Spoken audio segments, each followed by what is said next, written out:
Me firmën e Edi Ramës, Sulsi Manjës dhe Taulant Ballës, socialistët dorëzuan në kuvend draftin me ndryshimet ligjore përmes së cilit synohet që të mos lejohen më gjykatët të pezullojnë nga detyra ministrat apo postet e tjera kushtetuese. Partia Socialiste synon të prek nenin 242 të kodit të procedurës penale, që aktualisht nuk lejon pezullimin nga detyra vetëm të deputetit, kryebashkiakut dhe antarëve të Këshillit Bashkiak. Në të do të shtohen edhe presidenti, kryeministri, zëvendës kryeministri, ministrat, avokati i popullit, kreu i KLSH-s dhe antarët e gjykatës kushtetuese. Ligji i ri që socialistët do të ndryshojnë i hedh gjykatës vetëm të drejtën për pezullimin e një kryeministri apo ministri, pa prekur masat e tjera që vazhdojnë të jenë të zbatueshme. Për pezullimin e pasaportës dhe masën detyrim paraqitje nuk ka nevojë për asnjë autorizim, ndërsa për masat arrest në burg apo arrest në shtëpi, s'pak do t'i duhet autorizimi kuvendit. Vendimet tona janë sovrane dhe nuk ka prokuror dhe nuk ka gjykatës që t'i vërin diskutim dot. Për sa kohë janë vendime të cilat nuk burojnë nga qëllime të pashpallura. Dhe ai pushtet i pavarur prej nesh është pikërisht për të vigjiluar nëse vendimet tona janë vendime të cilat burojnë vetëm nga qëllimet e shpallura. Për të vigjiluar bazuar mbi prova dhe mbi fakte.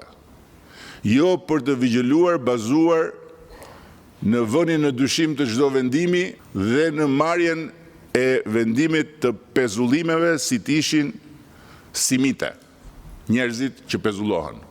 Dhe këtu nuk kam fare parasysh rastin konkret të qeverisë, kam parasysh një sër drejtuesish të agjencive shtetërore që janë pezulluar pa asnjë arsye, duke bërë pezullimin e institucionit psikologjikisht në këtë rast, jo se nuk zëvendësohet dot drejtuesi, sepse drejtuesit janë pezulluar, janë zëvendësuar, po kjo histori e goditjes vazhdueshme të burimeve njerëzore të këtij vendi dhe të administratës së këtij vendi, bazuar në të ashtu quajturin në thojza dyshim të arsyeshëm, është një histori me cilën unë personalisht nuk pajtohem dhe ne nuk mund dhe nuk do pajtohemi, sepse cënohet pikërisht ajo që thash. Territori i pavarësisë kushtetuese të pushtetit ekzekutiv dhe territori i të drejtave dhe lirive të njerëzve të cilët duhet të qeverisin dhe të administrojnë punët e këtij vendi. Thënë të gjitha këto, qeverisëm thjesht dhe vetëm adreson boshllëkun mendor të shoqërisë son po doni, që lidhet me faktin se për shkak se fryma e kushtetutës dhe orientimet themelore të kushtetutës nuk mjaftojnë. Në mbledhjen e grupit të Partisë Socialiste u bë qartë që ky ndryshim ligjor nuk lidhet me rastin e Belinda Ballukut, por me nevojën për plotësimin e një boshllëku ligjor, duke theksuar se asnjë rast nuk është çedim i pushtetit gjyqësor. Askush nuk duhet mendoj se ka në dorë dhe gurin dhe arrën për ta goditur këtë shumicë qeverisëse.